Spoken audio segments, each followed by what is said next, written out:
अजीजान काफी जुमो नास्तासु पे मख के दा बयान रवान ने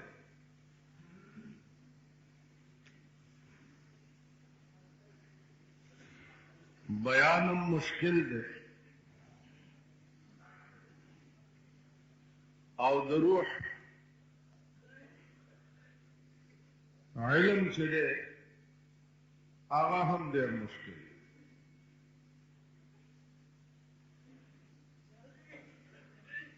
मुमकिन दा चे सहदा पूरे पितासो खुशी अजीजानु साबितोल दाशे उस्तासु पे मख के रूह चले दा मड़कीगी ना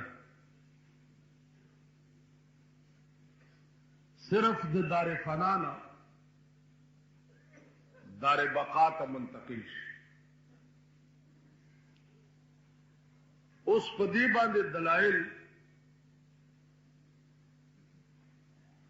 खुद ज़ात अक़दस द जनाब रसूलुल्लाह सल्लल्लाहु अलैहि वसल्लम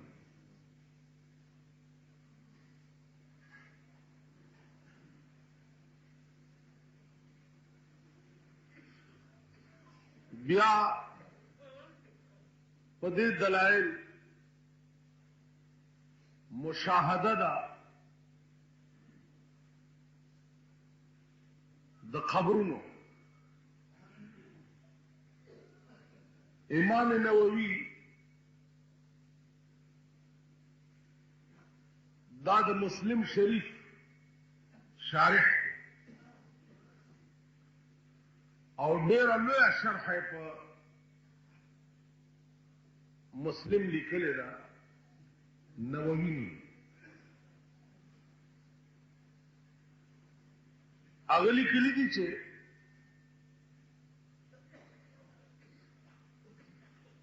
यो बुजुर्ग पलार रवानो पे यो खबर तेर से खबर से तेर शनो दा खबर कशफ चे वर्तोशनो अगर साहिब खबर चे अगर पर खबर की मुंस को लग गया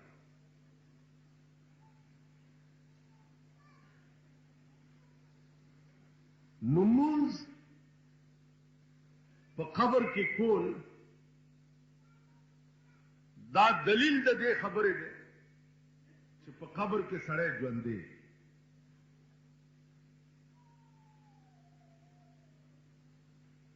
उस पदीबा ने दाए इतराज की कि मुंस के गए दा खुद दुनिया से और पालम आखिरत के खो मुंजनिश नबिया पदे खबर की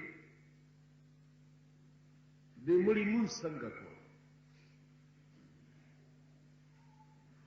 हो उलमा आई थी मुंज को दो किस्म यो मुंज दे चागा पर सड़ी बांधे फर्ज भी और दे पे मुकल्लफ लका दुनिया की सुमर ज्वंदी ची दी मुकल्लफ मखलूक चे दे पागी मुंज फर्ज दे न कई मुजरिम दे कसदन न कई इनकार थी कई काफिर की के साथ यो आलम आखिरत के मुंज नुदाद अल्लाह की जानिब न पसड़ी बांधे फर्ज नहीं पखपल की बेखातिर बांधे दुई आजाद हुई का पखपल शौक सड़े मुंस कई नुददी सबूत उलमाए मुहक्किकीन ना शर अजीजानु कता ख्याल थे बल जवाब दे दे दा दे कि दुनिया की तासो उगोरे रसूलुल्लाह सल्लल्लाहु अलैहि वसल्लम फरमाइली दी अस्सलातु मिअराजुल मोमिन मुंसजिद दाद मुसलमान महराज लकज़ महराज के खुदा ततले मौद अल्लाह पर दीदार मुशरफ शवे उमा दासी मुंस के हर मुंस गुजार के लिए अगर अल्लाह पर दीदार मुशरफ की उस दाचा वेली कि मुंस के हर मुंस गुजार और हर मुसलमान के लिए अगर अल्लाह पर दीदार मुशरफ की दा हदीस से इमाम मुस्लिम अवलनो बाबुनो के लिए फरमाई छे अन तअबुदल्लाह और दा हदीस से हदीस जिब्रील मुस्लिम शरीफ के डेर लो रिवायत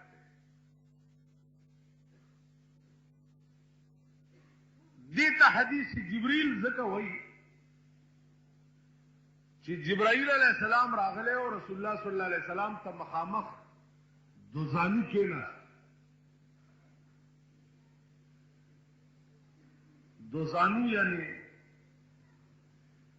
कैदे पर शिकल और रसूलुल्लाह सल्लल्लाहु अलैहि वसल्लम ने तपूसून शोरो या रसूल अल्लाह अखबिरनी अनिल इस्लाम अखबिरनी अनिल इहसान इस्लाम रातो है एहसान रातो है रसूलुल्लाह सल्लल्लाहु अलैहि वसल्लम और तो फरमाया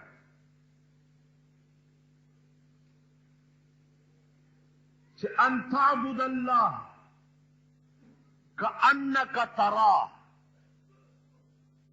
फ़इन लम तकुन तराह फ़इन्नहु यराक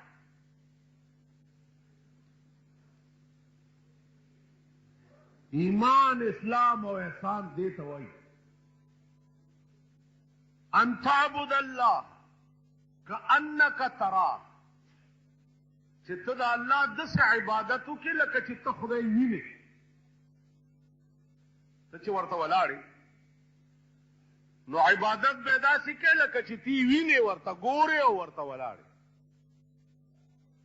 फ़इन लम तकुन तराह अगर चित्त खुदा नहीं लेकिन फ़इन्नहु यराक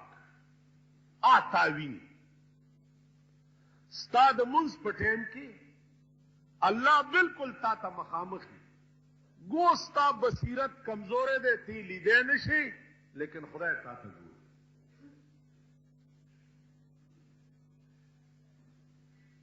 दा हदीस से हदीस जिब्रील उस पैगंबर वेली दी जो खुदा तागूर और उसका कुव्वत बसरी कमजोर है ते नशीली दे नो दे दा माना नशवा कि कम शे चित्तन वीने नो दागी वजूद निश खुदा तनवीने नो दे दा माना न दा चिगिने खुदा निश जका चिस्ता आदम रोयत दा मुस्तलजिम दा आदम द शिलर नवी कम शे चित्त नवी ने दे माना न दा न दा चे दे शी वजूद निश बास दे पोरे रवान चे खलक कब्र अजाब निश्ता और दा निश्ता और दा निश्ता और दा निश्ता नु दा बास काफी जुमोना पदी दगरा रवान दे चे स्ताली दल दे योशी दे दा माना न दा चे दा शी वजूद शेब जरूर हुई स्ता नजर बकासिर भी तब नहीं उस क्यामत की बैसंगा उगोरे नु अल तबेज़ का उगोरे चे कुव्वत बसरी बदे दा अहले जन्नत आर यौ सड़े बदा तल्ला सुखालुशी او د یو جنتی قوت به د دې دنیا د یو جنتی قوت به د دنیا د سلو پهلوانانو عمر تاسو خیال ده نو د یو جنتی قوت به د سلو پهلوانانو برابر نو قوت بصری به پکې پیدا شي او خدای به وګوري نو خدای په خپله ویلي دي بیا چې وجوه یومئذ ناظرة إلى ربها ناظرة ډېر مخونه به په دغه ورځ تازه وي او خدای ته به ګوري ووجوه يومئذ باسرة تظن أن يفعل بها فاقرة او ډېر مخونه به په دغه ورځ خړ وي ایرې به پې الوتي دا به یقین راشي چې ما سره به اوس هغه عمل کېږي چې زما د ملا ډوکي کې مات شي نو عرض دا و چې هلته به وګورئ بله یو نکته علماو لیکلي ده چې الله دا قوت دنیا کې سړي کې پیدا کولی شي نو پکار دا دی چې خدای پاک دی دنیا کې هم خلقو ته ځان ښودلی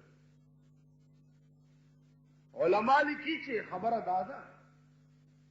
چې د مرګ نه وروسته په جنت کې لوی خوند او مزه به د خدای د دیدار وي هغه به د حورو او د غلمانانو او د خوراکونو نه وي لویه مزه به نو چې دنیا کې دې م لیدی نو هغه مزه به بیا نه وی اگرچه د خدای ذات داسې دی چې هر وخت به مزه مزه وي خو چونکې دار آخرت عظیم کور دی نو دا عظیمه مزه خدای هغه عظیم کور ته ساتلی نو دیدار د پروردگار عالم چې دی دا به د مرګ نه پاس مقصود به ذات شي اوس چاته به ملاویږي نو پاکستانیان خو به اول نمبر یو نور خدای خبر ځکه چې دا پاکستانیان خدای ته لږ ډېر نږدې زما عزیزانو عرض دا چې دنیا دا وایي چې اسلام په یو ځای کې نشته عزیزانو که اسلام یو ځای کې نشته نو په اسلام پورې خاندان په یو ځای کې نشته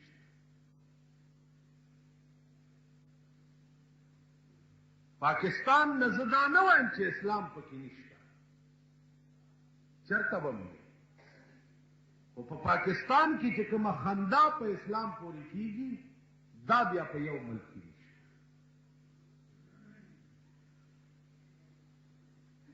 پاکستان کې چې څومره دین رسوا دی دومره په بل یو ملک کې رسوا دی نور ملکونه خو باغیان دي کافر ملکونه دي یا باغیان دي یو لاین دی هغې کې روان دي دغسې دبلې خو یې خېټې پورې نه دي تړلي چې اسلام اسلام اسلام اسلام او د اسلام لاندې پسې پرده کېږي تاسو خیال نو عرض دا و عزیزانو چې ګورو به چې انجام به زمونږ څه وي مونږ سره به کېږي څه دا به په خپله وګورئ خپل انجام به مو ګورئ عاقبت به مو ګورئ دنیا کې به انجام خپل وګورئ او د مرګ نه وروسته به آخرت کې به انجام خپل خبره دا وه چې پیغمبر صلی الله علیه وسلم فرمایلی دي چې روح دا باقی تاسو وګورئ چې معراج په شپه 1,40,000 پیغمبران ټول وفات شوي په بیت المقدس کې پیغمبر ته راله او استقبال یې وکړ او بیا 2 رکعاته مونځ په جناب رسول الله صلی الله علیه وسلم پسې وکړ. دا دلیل د څه شي؟ بیا رسول الله صلی الله علیه وسلم په معراج کې موسی علیہ السلام، ابراہیم علیہ السلام، نوح علیہ السلام، عیسی علیہ السلام د دې ټولو انبیاء سره ملاقات شوه. پیغمبر فرمایلی دي چې عیسی علیہ السلام سره زما په څلورم اسمان کې ملاقات شوه. تاسو خیال نو د پیغمبر ملاقات ور سره کېده، دا دلیل د دې دی چې مسلمان مړ کېږي نه. المؤمنون لا يموتون بل ينقلون من دار الفناء الى دار البقاء. مؤمنان مړ کېږي نه، صرف د دار فنا نه دار بقا ته انتقال. عرض داو چې خبره د روح چې روح دې څه شي. قرآن کریم د روح متعلق فرمایلی دي چې دا امر ربی دی. اوس قرآن چې ویلی دي چې روح امر ربی دی او د دې علم تاسو ته نه دی درکړلی شوی، نو د آدم علیه السلام نه واله تر ننه پورې په دې کائنات کې چې څومره دنیا تیره ده او دوی تحقیق د روح کړی دی، نو په دې میدان کې په هیڅ نتیجه نه دي رسېدلې. تېرو جمعو کې ما تاسو ته یو خبره کړې وه چې روح عرض دی او که جوهر دی. دا د فلاسفه او د منطقیانو مذهب دی. دوی آخر کې تور او ډالي ښي دي چې روره هېڅ پته نه لري چې جوهر دی مستقل بالذات دی او که عرض دی هېڅ پته نه لري. علامه ابن قیم فرمایلی دي چې تمام کائنات تور او ډال کېښوه او وی چې خدای چې څه ویلي دي چې یسألونک عن الروح قل الروح من امر ربي. روح امر ربي دی، تاسو ته د دې علم الله پاک نه دی. که تاسو خیال وکړئ قرآن کې وګورئ 15 څیزونه داسې دي چې د هغې علم سوا د الله نه بل چاته نشته. ان الله عنده علم الساعه، قیامت به کله سوا د الله نه معین تاریخ د قیامت هیڅ چاته معلوم نه. وينزل الغيث، باران بکله کیږي سوا د الله نه معین تاریخ د باران هیچاته معلوم نه. ويعلم ما في الارحام، د مور په رحم کې چې معلوم کی دا الک دی او کدا جینای دا سوا د الله نه بل هیچاته پته نشي. وما تدري نفس ماذا تكسب غدا، ایس نفس په دې قادر نه دی چې زه به سبا څه کار کوم، سبا به زه څه کوم. اراده یو څه کړې وي او ورپېښ بل څه شي. وما تدري نفس بأي أرض تموت، ایس نفس ته دا علم نشته چې زما مرګ به په کومه ځمکه باندې زه به کوم ځای کې مړ کېږم. د دې 15 خبرو علم سوا د الله نه بل هیچا نه. عزیزانو بل وعنده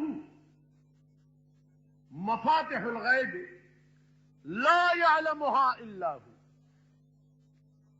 د الله پنیز هغه خزانی دي، هغه مغیبات دي چې سوا د الله نه داغه علم بل چاته نشي. لن یو مثال وور رسول الله صلی الله علیه وسلم چې د کلنا په قبر مبارک کې داغي دفن شوه، هغه ورځ نه والا ترنه پوري او یا زره ملائکه د شپې راځي او روزه مبارک نه غیر چا پر ولاړی او درود او سلام پی وای او یا زره د ورځ راځي. نن شپه ورځ چې کومه ملائکه راشي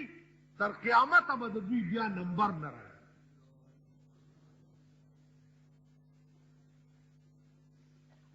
دین تاسو اندازو لګوي چې 1400 کال وشي او یا زره سحر او یا زره ماخام او تر قیامت به بیا نمبر نه راځي چې په دې کائنات کې څه مخلوق خدای پیدا کړی. عزیزان دا تاسو مونږ چې یو بل دنیا ده چې پاغې کې دغه سي دنیا آباد ده لکه دا تاسو چې د دې ځمکې د سر د پاسه آباد د پیریانو بل دنیا ده. قرآن کې راځي پیریانو یو وفد په لاره تېرېده، رسول الله صلی الله علیه وسلم د سهار په منځ ولاړ، قرآن چې ودرېدو قرآن واورېد، خپل وطن ته چې لاړ پیریان راغون کړه انا سمعنا قرآنا عجبا يهدي الى الرشد. سورت جن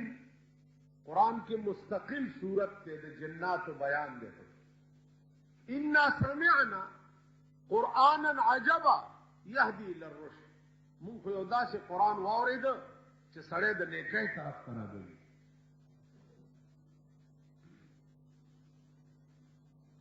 مستقل وفد راغی،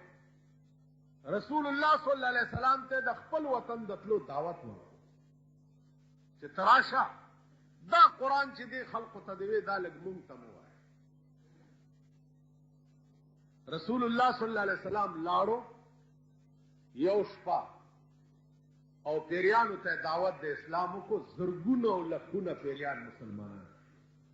ننم په پیریانو کې داسې نظام را روان دی لکه مونږ کې چې کوم نظام.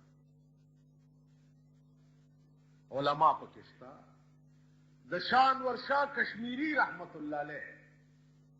په درس کې یو پیری براتلو سبق به ویل،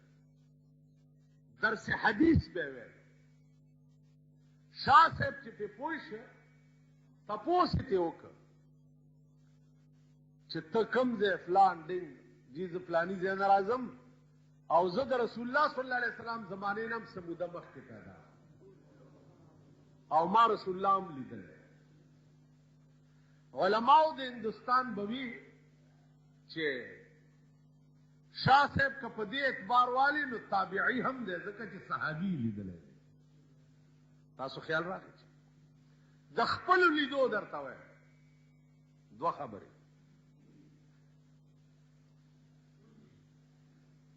تیر اتوار په ورځ پاړچنار ته تلم او د پیر په ورځ واپس راتلم. زر ته ذکر راتلم چې ما ته ویزا لګ وخت لا ملو شي. مونږ خو په پاکستان کې په ویزو ګرځو کنه. هلوی سیرت کانفرنس مونږ صدر صاحب د سیرت کانفرنس افتتاح کړی و. د سیرت والا د دین سره څه کوي لګیا دی او د سیرت کانفرنسونو افتتاح کوي.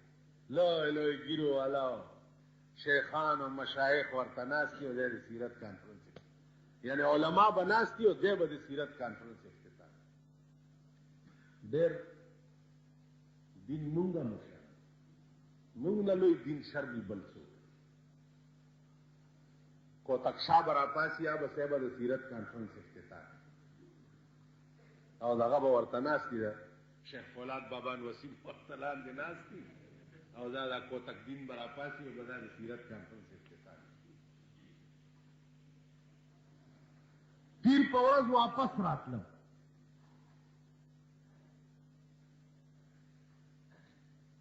پالچنار کې راته پته ولګېده چې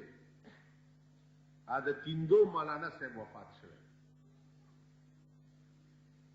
او 2 بجې جنازه ده زه 12:30 را روان شوم پالچنار نه 2 بجو ته تیندو ته ورسېدم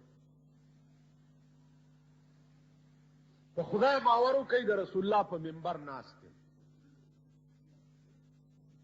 دا د اورېدو خبره نه ده زما د لیدو دا بله ورځ د دې مولانا صاحب کار دا او طالب ته سبق ویل او الله الله نه سوا د ټول عمر په بل څه کې اډو تیر کړی مفتی محمود صاحب دی خدای وبخي چې کله دې طرف ته بلاړو نو د سلام لبه اغم ورتلو خو زه به پوه نه وم چې دا دومره لوی سړی دی چې دا مفتی محمود ولې ورځي ما خیال و چې سیاسي سړی دی څه سیاسي خبرو لبه ورځي نو بله ورځ ما ته پته ولګي تک شین اسمان دی دغسې لکه دا اوس چې جنازه چې د کوره راوایسته او په مدرسه کې کېښوه او د تابوت نه دا تخته لرې کړه او د ده دا مخ چې بربند شو نو دومره ساز کړ د اسمان او دومره پاغوندې د واورې دا داسې را شروع شوې که نه ته به وایې چې مالوچ راورېږي په لرې علاقه نه دومره ټوکړه کې لکه د ده قبر او د ده کور په دې ټوکړه دا پاغوندې راورېږي ما سره ملګري هغې ته مې وویل هلکه دې غرونو ګوټ کې چېرته وګورئ وی والله کوي کم از کم 15 زره خلقو د هغه په جنازه کې هغه یې په ځای پرېښو ټول خلق اسمان ته ګوري ولاړ په زندګۍ کې مې دا شی نه و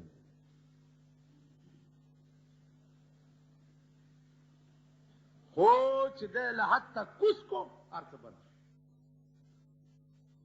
یوه زمونږ استاد هرات مولانا صاحب ډېر لوی ولی او بزرګ فی الحال د ازرخانۍ کې ښه د هغه جنازه هم چې د یادګار نه راوویسته او ازرخانۍ ته مړه یکتوت بیري باغ ته چې ورسېدو توتاګر کې مارغان پرې راغلل کم از کم 2-3 زره توتاګر کې داسې به راغله په دې جنازه داسې به شو بیا به داسې شو داسې به شو بیا به داسې شو این تر قبره پورې چې قبر په تر هغې پورې به په قبر داسې راتله او تله به خو چې قبر ته م کوز کو خاورې پرې واچولې مارغان لاړه شان ورشاه کشمیري رحمت الله علیه عرف الشذی یو د هغه تقریر دی ترمذي باندې چې کوم تقریر هغه کړی د یو راوي متعلق لیکي چې په نزد د راویانو باندې د ضعیف خو تقوا او بزرګي داسې وه قبره یفوح حین دفنا شاه صاحب وایي چې قبر له دی را روان کو نو د قبر نه د وړاندې نه خوشبویه راووت قبره یفوح حین دفنا زما عزیزانو عرض دا و چې کم خلق د الله سره رابطه او تعلق شي جنازه به د لا کور پرته وي او په قبر کې به درته د جنت د عطرونو سپری شي بهرحال عرض دا و چې دا د هغه خلقو حال به وي چې د کومو خلقو رابطه او تعلق خدای سره حدیث کې راغلی دي چې یو سړی د شپې سملي او تبارک الذی ووایي یو خو د جمعې په شپه تبارک الذی ده چې دا امامان یې وایي په دې کلو ملو کې رواج دی حدیث کې دا نشته 2 د شپې 2 رکعته تبارک الذی ووایي 3 د شپې 3 رکعته سبحان الله 4 د شپې 4 رکعته الحمدلله 5 د شپې 5 رکعته چې د جمعې په شپه امام دې تبارک الله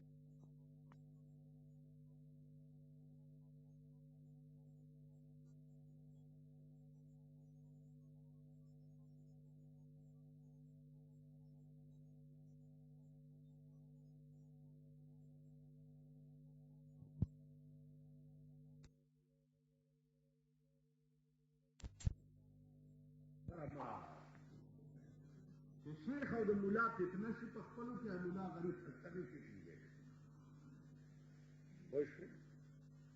پر چراغ کې زومه چېرته بانګ مې ویلو دا ګیټۍ به مې پټه وه په پرتو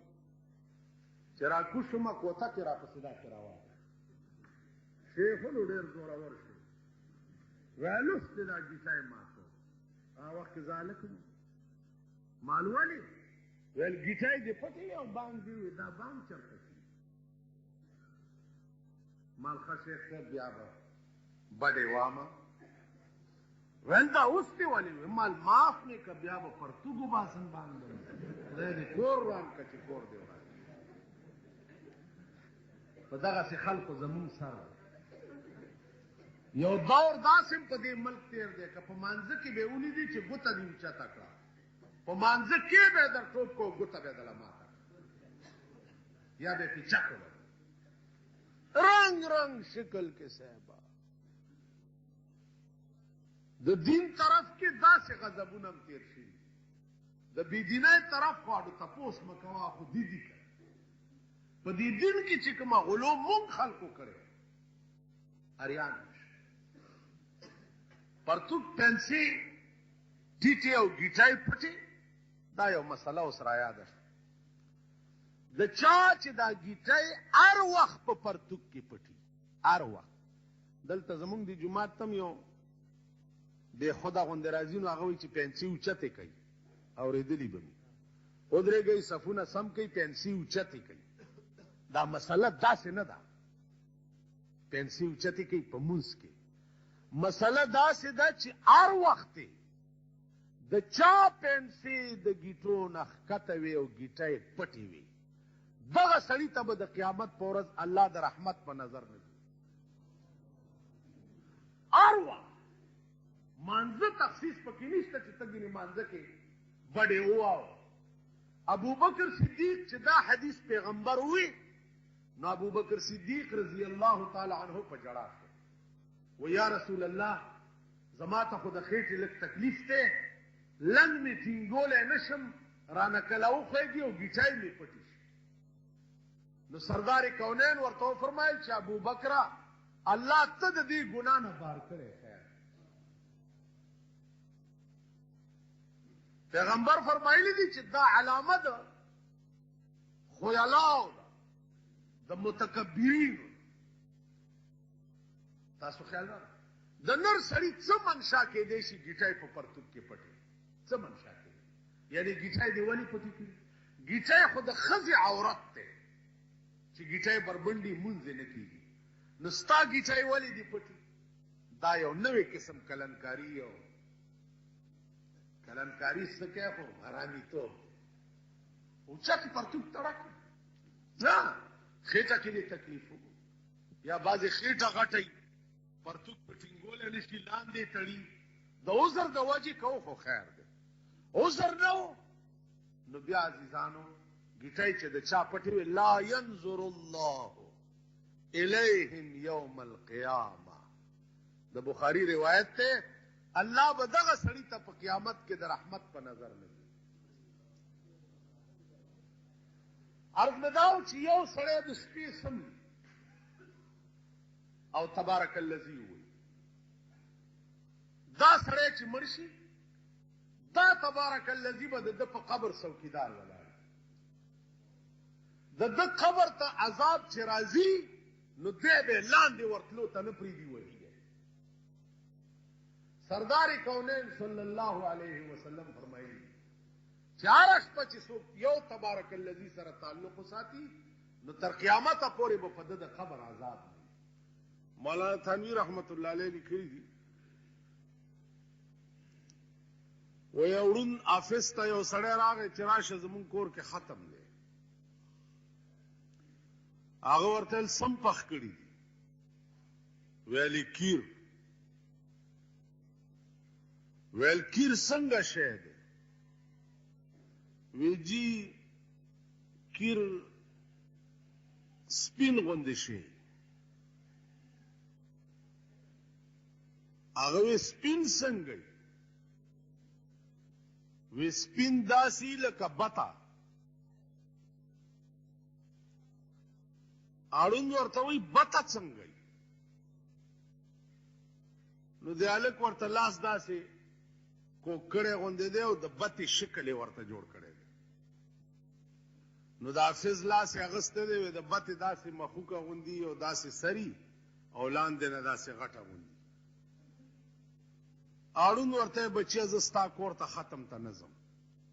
وی چې ولې وی دا کیر خو ډېر کوږ دی خوراک سره به مې مری کې ونښلي خیال وکړئ د هلک ورته څومره تقریر وکړو کیر دی او سپین دی او خوږ دی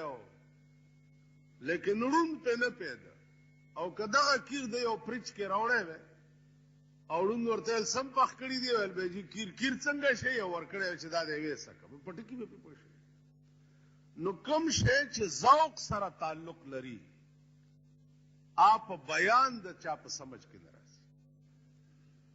عزیزانو د تیرو جمعو بیان سره یو خبره راته وکړه مولانا تھانوی رحمت الله علیه لیکلي دي چې یو بزرګو چاته تپوس کو چې یاره جی زما ډېر شوق دی چې دا قبر څنګه شی دی اول ته څه کېږي څه پوښتنه کېږي هغه ورته ویل بچیه داس چل دی که څو ورځې پس زه مړ شوم نو ما سره په قبر کې کاغذ او قلم کېده نو ما باندې چې لاندې څه تېر شوي وي 3 ورځې پس راشه به مې لیکلي پاس به په قبر کاغذ پروت وي څو ورځې پس بزرګ مړ شو د ورسره کاغذ او قلم لاندې په قبر کې کېښو چې کېښو 3 ورځې پس ورغی نو هغه ورته لیکلي چې بچیه داسې چل دی چې د قبر معامله ذوقي وه سکلو سره تعلق لري او کوم شی چې د ذوق سره تعلق لري هغه په بیان کولو د چا په سمجھ کې نه راځي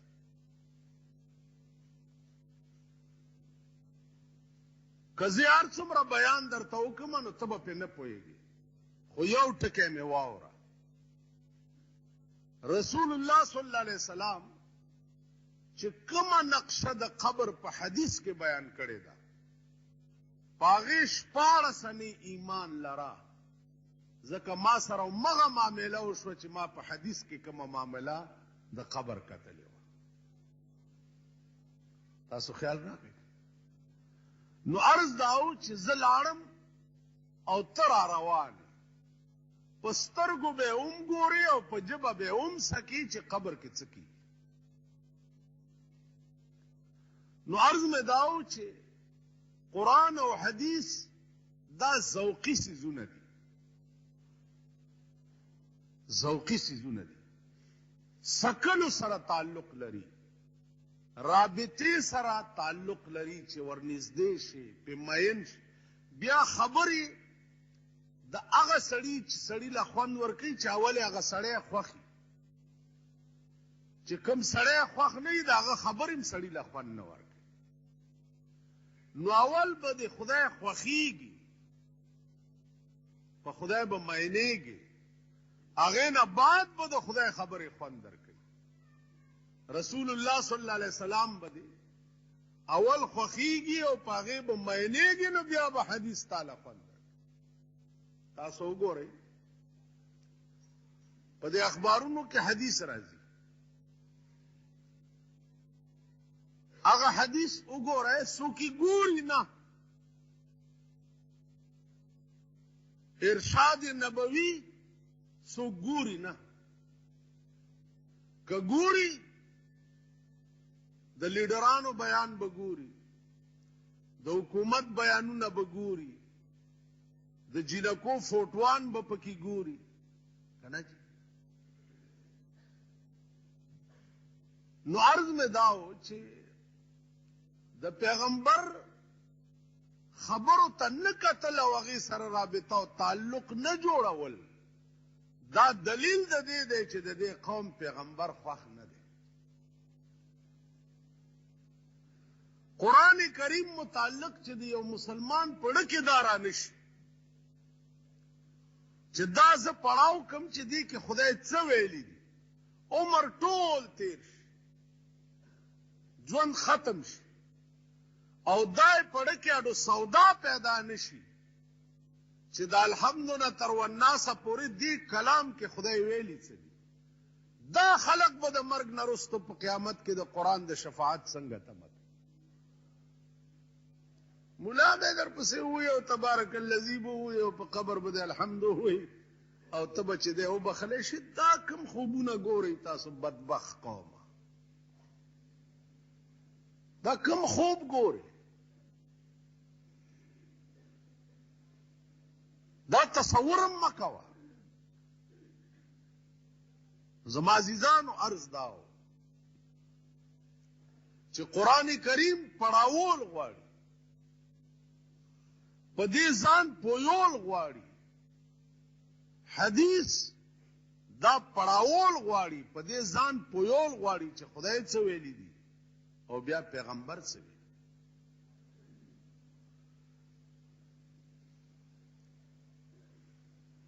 رسول الله صلی الله علیه وسلم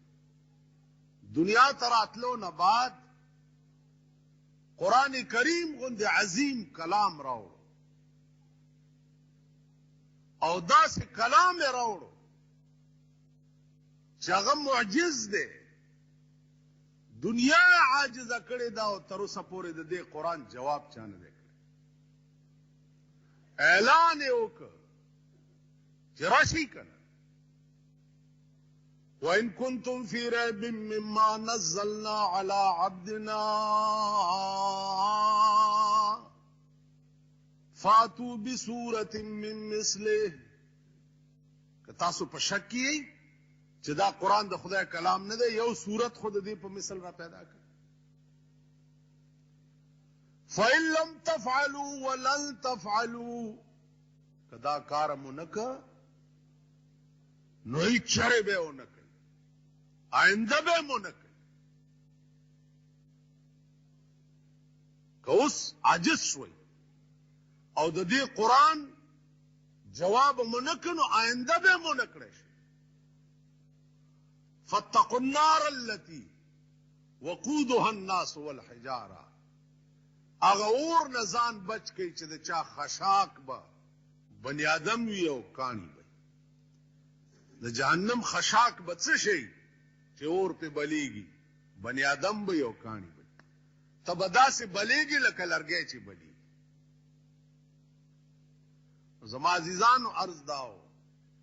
چې راتلو نه بعد قرآن کریم غوندې عظیم کلام راوړ دا هغه کلام دی چې نن مسلمان قوم ته پروت دی راغلی څه له دی غرض یې څه دی او مسلمانان کوي څه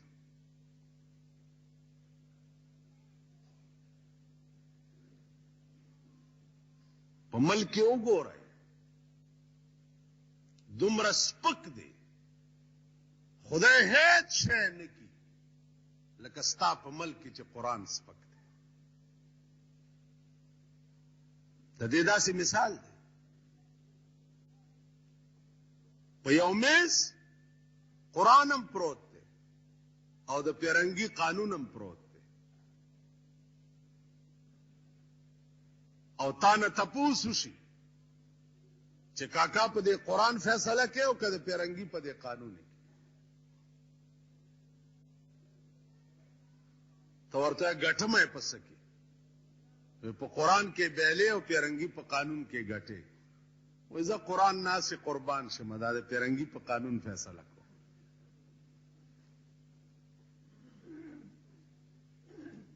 ستا د ټول ملک فیصلې د پیرنګي په قانون کې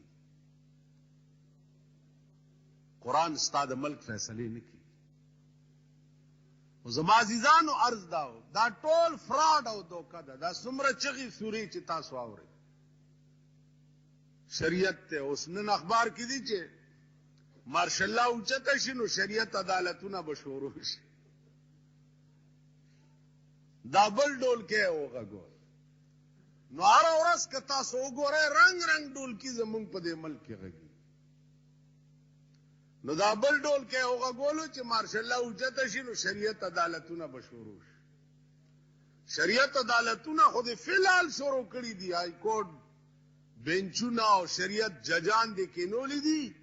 فیصلې څومره وکړې په دې ملک. نو خدای پاک دی یو کتاب زه وایم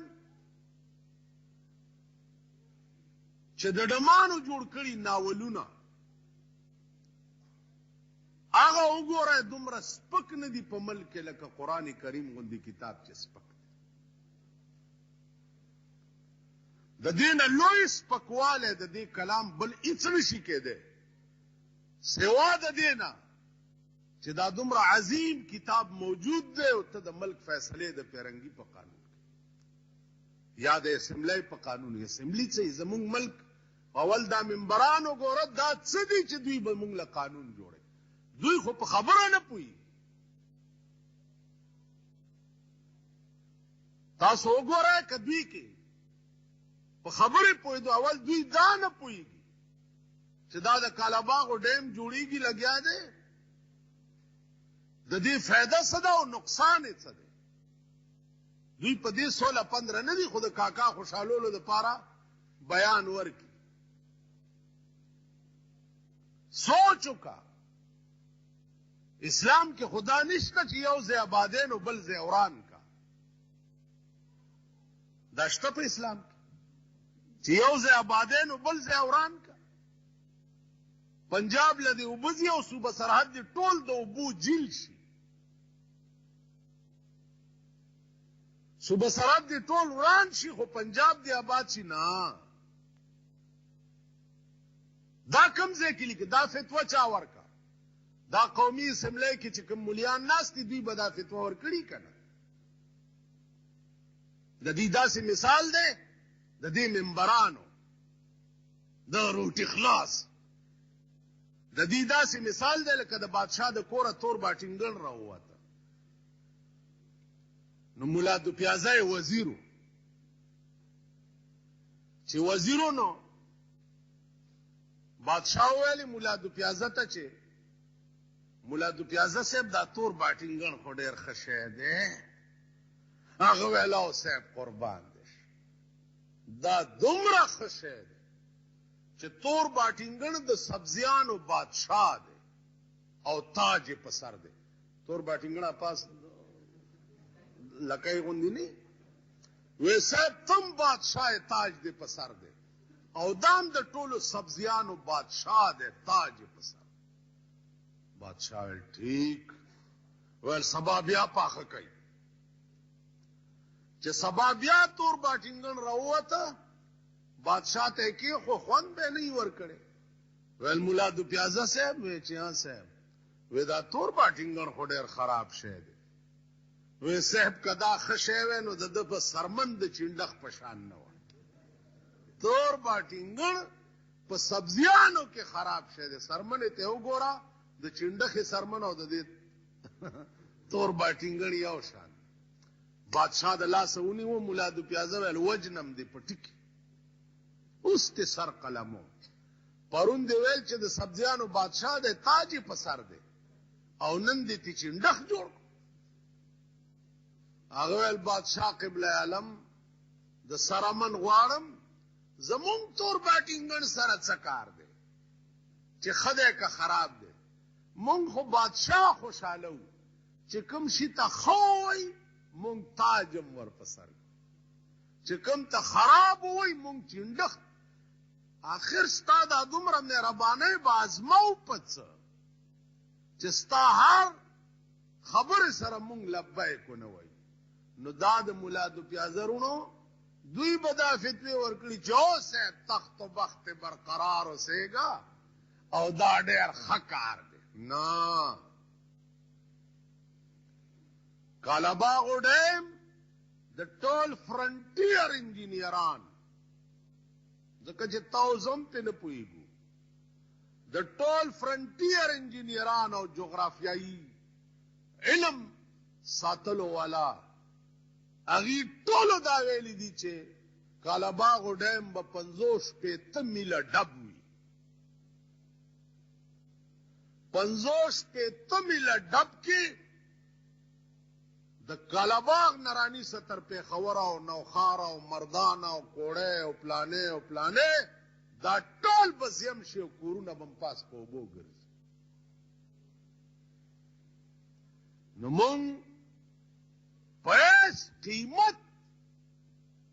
د کالاباغ ډیم اجازت ورکولو ته تیار نه یو پیس قیمت یو ټکی زما دماغ کې راغلی چې خدا کړ پنجابیم زما رور دی او چې زما څومره ځمکه دلته اوبو خرابه کړه هغومره ځمکه د پنجاب مونږ له راکړي ټیک ده دا خلق چې د چا کلی پکې راشي د چا ځمکې پکې راشي دا د بوزي او په پنجاب کې د په خپلو ځمکو آباد کړي داسې به وکړي را سره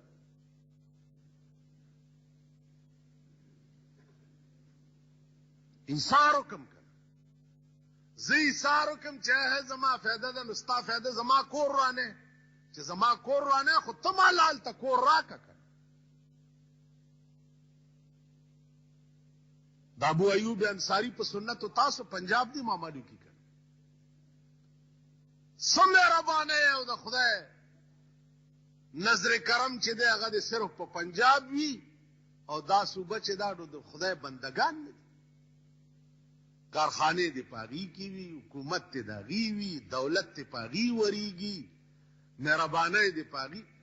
د هلال کمیټه میټینګ سده چې تر اوسه پورې په دې صوبه کې ونه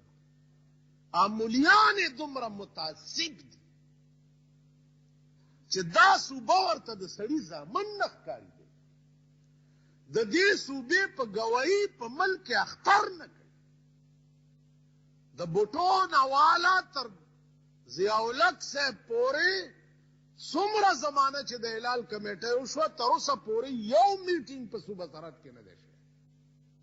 کراچۍ کې کیږي سندھ کې کیږي لاهور کې کیږي مونږ ورته بني ادم نه ښکارو زباره قرباني حکم خو که تام چرته ماته د سړي په نظر کتلی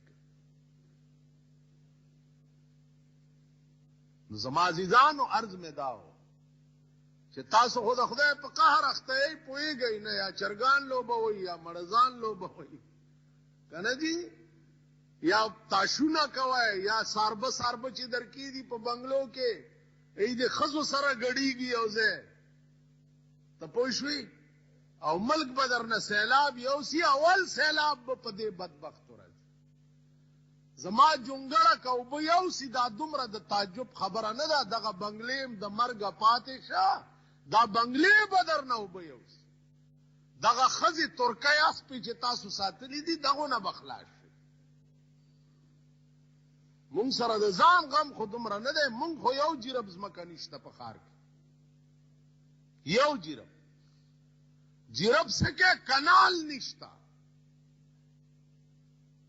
هاي د هغو چې د چا 10,000 جیربه ځمکه ده او د چا 15,000 جیربه ده او د چا 15,000 جیربه ده او د چا 3,000 جیربه ده او د چا 2,000 جیربه په قهر خو به هغه خلک اخته وي زمونږ څه دي مونږ یو کنال ځمکه ښار کې نشته نو چې یو کنال هم نشته مونږ له غم څه دی که غم دی خو دې بدبختو دپاره دی د دوی ځمکې به ټول جیل شي او تباه به شي آسمان در باندې وچ تاسو وګورئ لل مې بیا تباه شو پروسه کالم لل مغلې ونه شوې جوار ونه شو او آینده دی بیا بارانونه نشته لل مې به دې بیا تباه شي که به څه خدایي رحمت در باندې بند دی بدبخت قومه تاسو خدای سره په ډزو یئ خدای سره په جنگ یئ نو ګورو چې څوک به ګټي بدبخت قومه قرآن ته او دین ته سپک ګورئ خدای سپک کړئ خدای ورک کړئ چې په ځان پوهېږې خپې به دې په سره وړېدلي بیا به د طوفان نوح په شان داسې داسې کوي والله که هېڅ په لاک در تاسو نوح علیه السلام پورې هم خندلي چې دا کشتی جوړئ دی به کشتی کې مونږ مړه راځه نوح علیہ السلام ورته وی چې خاوه او فلیضحکوا قلیلا ولیبکوا کثیرا فلیضحکوا قلیلا ولیبکوا کثیرا لغوندې وخاندئ بیا به داسې جاړئ چې جړا به هم څوک رکاولی نه شي تاسو نه خو ملک ورخ اوبو وړی وخت نه اوبو وړی اوس منډې ته تاسو ټول د کلو خلق په دې پوهېږئ چې ورخ د زمیندار نه اوبه یوسي که درې یومه په اوږه او منډې ورپسې وویا ورخ بیا را واپس کېږي ورخ د نه اوبو یوړ مړه شرم وکئ یو د رشکو سلنسر یې نه شئ ټیک کولی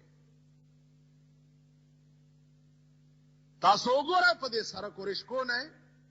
جالۍ ویستې دي یو رشکه چې در سره تېره شي 3 ګنټې به دې مازغه کړنګي ستا ټریفک والا یو رشکې نشي کنټرول کولی سکوټرونه سلنسرې ویستې دي هلکان پې ناست دي داسې ډرار به شي چې تا به اسمان را وغورځېد تاسو علاج کولی شي زما عزیزانو عرض داده ورخ در نه اوبو یو راټینګې به کم طرف نه ورخ د هغه قومونو اوبه نه وړي چې کوم قومونو کې څه هوش وي سړیتوب وي پکې په خبره پوهېږي د ملک د ځمکې غم وي ورسره په زړه کې تا سره د ملک د ځمکې غم نشته د ملک د اوسیدونکو خلقو غم نشته در سره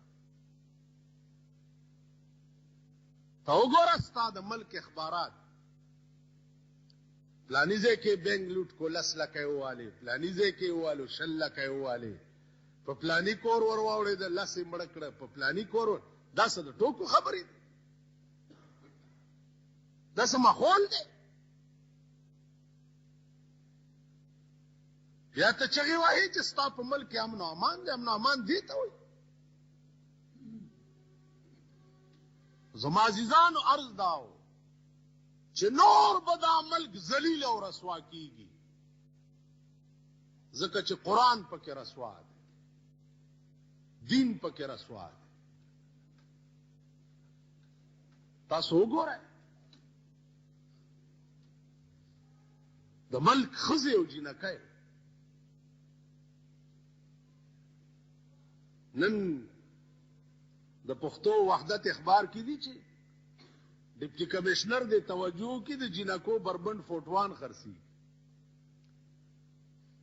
ما وی چې دا فوټو ډېر تعجب خیز دی که بربندي جینکۍ خرڅېږي دا د تعجب خبره دا څه د اورېدو خبرې نه دي څومره عصمت فروشي چې د ماښام تیارې نه